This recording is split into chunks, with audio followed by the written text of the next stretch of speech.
исторически сложилось, что татарский и русский языки долго сосуществовали в Татарстане на паритетных основаниях. Для России, где большинство национальностей утратили языковую идентичность еще в годы советской власти, подобная культурная ситуация по-своему уникальна. По сей день татарский официально является равноправным государственным языком республики.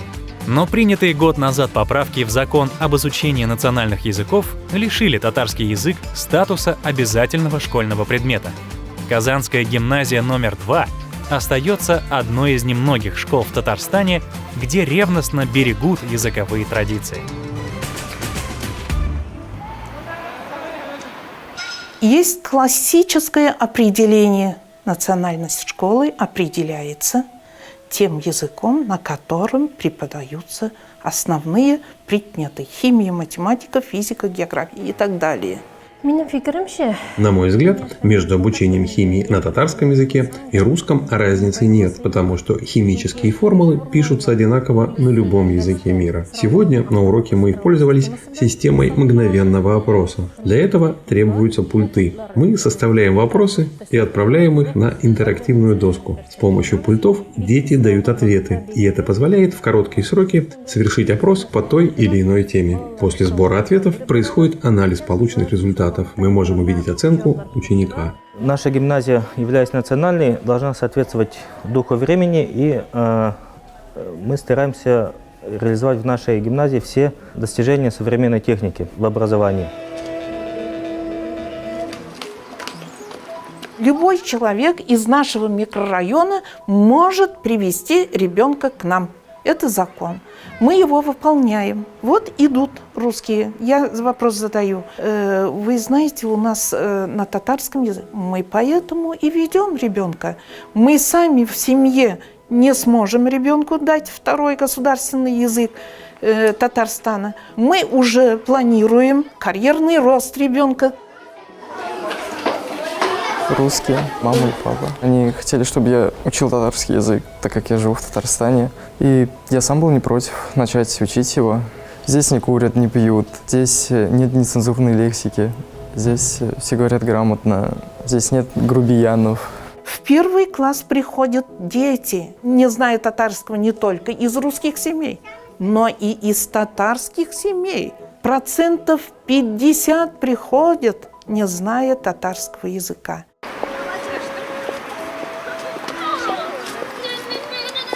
Мне безумно нравится учиться на татарском.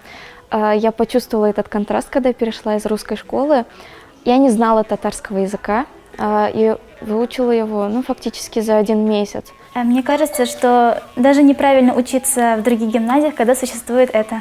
И при этом вот этот национальный компонент, что важно, он отнюдь не делается таким, чтобы был исключительно доминирующим. Вот раз татарская гимназия, то ученик должен быть исключительно специалистом в каком-то татарском языке или в татарской культуре.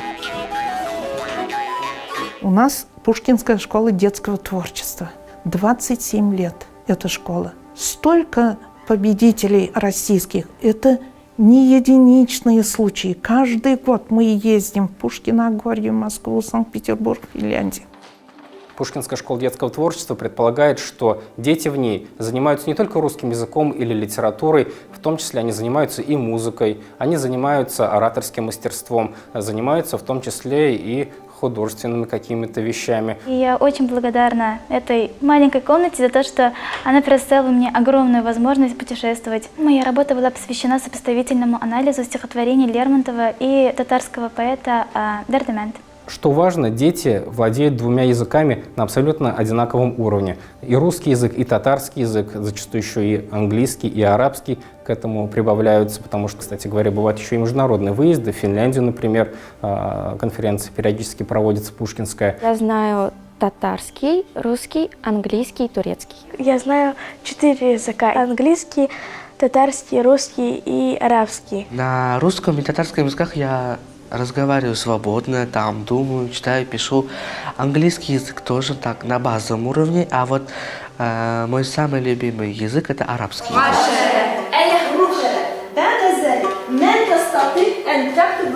Когда выбирали как второй иностранный язык, в гимназии Марджани у нас вообще споров и обсуждений не возникло. Мы знали, что этим языком должен быть арабский. Нашим детям изучение арабского языка дается легче, так как в татарском языке тысячи слов заимствованы из арабского. По словам ученых, для разговора на бытовые темы достаточно 2000 слов. Получается, наши ученики, зная уже порядка 1000 слов, занимаясь арабским по часу в неделю, уже могут начать общаться на нем довольно свободно. Однако наше главное направление – научить детей читать и писать на арабском.